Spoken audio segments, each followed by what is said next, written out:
Le R-14 Chusoveïa, du nom de la rivière Chusoveïa, était un missile balistique à un étage, de portée intermédiaire développé par l'Union soviétique pendant la guerre froide. Il a reçu le nom de l'OTAN SS-5 et était connu sous l'indice Gros 8K65. Il a été conçu par Mikhail Angel. Chusoveïa est le nom d'une rivière en Russie. La production en série a été entreprise par l'usine numéro 1001 à Krasnoïarsk. Le développement du R-14 a commencé par directive le 2 juillet 1958. La conception préliminaire a été achevée en décembre 1958, les essais en vol ayant débuté en juin 1960 et terminé en février 1961. Le missile a été accepté en service le 24 avril 1961. La capacité opérationnelle initiale de la première division de 4 lanceurs a été atteinte le 31 décembre 1961, le premier régiment étant organisé le lendemain. À la fin de 1962, 2 régiments étaient pleinement opérationnels en Ukraine et en Lettonie, avec plus tard des sites de lancement de surface à Kaliningrad et en Biélorussie. Un régiment était composé de 2 divisions, avec 8 lanceurs au total. Dans les années 1970, un régiment mobile était composé de 3 unités de contrôle et de 4 à 5 lanceurs. Lors de son introduction, les principales cibles des R-14 étaient les sites de missiles Thor en Grande-Bretagne, les sites de missiles Jupiter en Italie et en Turquie, et la base sous-marine de missiles Polari à Rota, en Espagne.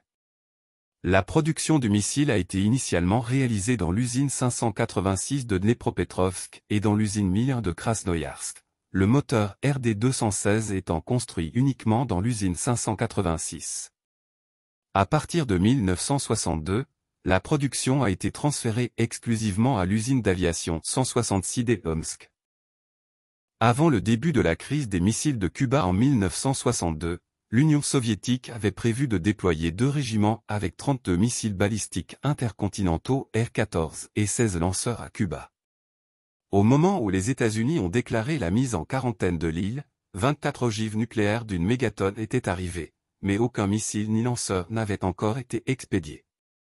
Les ogives nucléaires ont été retirées et le déploiement du R-14 à Cuba a été annulé une fois la crise résolue.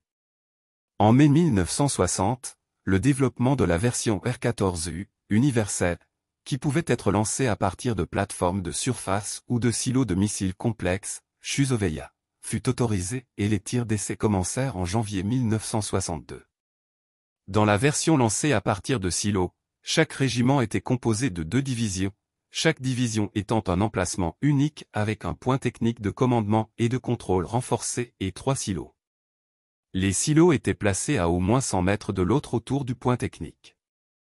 Chaque silo avait une profondeur de 30 mètres et était renforcé pour résister à des surpressions. La conception du silo fut acceptée pour le service en juin 1963, et la première division de silos R-14U devint opérationnelle à Pricul, en Lettonie, en 1964.